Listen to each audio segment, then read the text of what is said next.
Continue ಲಾಗಾಗಿರುತ್ತೆ. ನನ್ನ ಮಗನ ಮುಡಿ ಕೊಟ್ವಲ್ಲ ಅವತ್ತಿನ ದಿನವೇ ಇಲ್ಲಿ ನಮ್ಮ ಮಾವ ಮತ್ತು ನನ್ನ ಮೈದ ಎಲ್ಲ ಅಭಿಷೇಕಕ್ಕೆ ಕೊಡ್ತಾಯಿದ್ರು ಕಾಯಿ ಮತ್ತು ಆ ಸ್ಲಿಪ್ ಇರುತ್ತೆ ಅಭಿಷೇಕದ್ದು. ಅದನ್ನು ಇಲ್ಲಿ ನೋಡಿ ನನ್ನ ಮಗ ಆರಾಮಾಗಿ ಓಡಾಡ್ಕೊಂಡಿದ್ದಾನೆ. ನಮಗೆ ಭಯ, ಅವ್ನು ಓಡಾಡೋದು ನೋಡಿದ್ರೆ ಎಲ್ಲಿ ಬಿದ್ದುಬಿಡ್ತಾನೆ, ಏಟ್ ಮಾಡ್ಕೊತಾನೆ ಅಂತ ಸುಮ್ಮನೆ ಕೂರಲ್ಲ. ಬಟ್ 1.5 ಗಂಟೆ ಇರುತ್ತೆ ಅಭಿಷೇಕ. ಅದು ಸರಿ ಅಂತೇಳಿ ನನ್ನ ಮಗ ಅಲ್ಲಿ ಕುದುರೆ ನೋಡ್ಬಿಟ್ಟು ಸ್ಟಾರ್ಟಿಂಗೇ ಹೇಳ್ತಾ ಇದ್ದ, ಎಲ್ಲ ಪಪ್ಪ ಇಲ್ಲಿ ಪೂಜೆ ಎಲ್ಲ ಮುಗಿಸ್ಕೊಂಡು ಮುಡಿ ಎಲ್ಲ ಮಾಡಿಸ್ಕೊಂಡು ಬರೋಣ, ಆಮೇಲೆ ಬರೋಣ ಅಂತೇಳಿ ಸಮಾಧಾನ ಮಾಡಿ ಕರ್ಕೊಂಡೋಗಿ ಬಂದು. ಅದಾದಮೇಲೆ ಒಂದು ರೌಂಡು ಕುದುರೆ ಎಲ್ಲ ಕೂತು ಹೋಗಿದ್ದು ಬಂದ.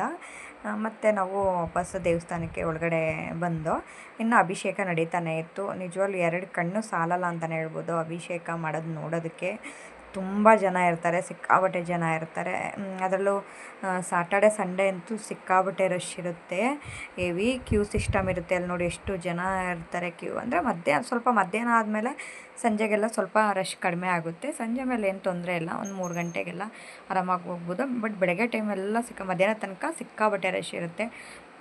ತುಂಬ ಚೆನ್ನಾಗಾಯಿತು. ಮತ್ತು ದೇವಸ್ಥಾನಕ್ಕೆ ಹೋಗಿದ್ದು, ಮುಡಿ ಕೊಟ್ಟಿದ್ದು, ಪ್ರತಿಯೊಂದು ಪೂಜೆ ಎಲ್ಲ ಮಾಡಿಸಿದ್ದು ತುಂಬ ಖುಷಿಯಾಯಿತು. ಹಾಗೆ ಸಿದ್ಧಲಿಂಗೇಶ್ವರ ನಿಮಗೂ ಕೂಡ ಎಲ್ಲರಿಗೂ ಒಳ್ಳೇದು ಮಾಡಲಿ ಅಂತ ಕೇಳ್ಕೊಟ್ಟೆ.